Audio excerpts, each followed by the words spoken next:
শাহবাগে মনে হয় না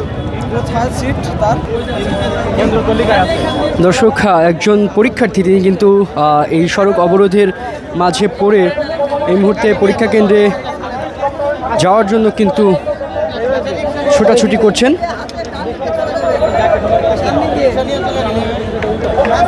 তিনি আসলে জায়গাটি না চেনার ফলে এই মুহূর্তে কিন্তু বিপাকেই পড়েছেন, বেশ গাড়ি ঘোড়াও চলছে না, যে কারণে দেখতে পাচ্ছেন কিভাবে অন্যহারা হয়ে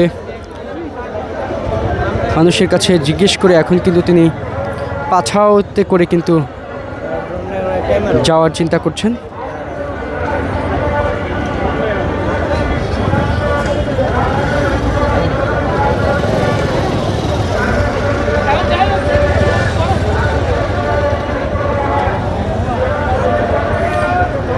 সড়ক অবরোধ থাকায়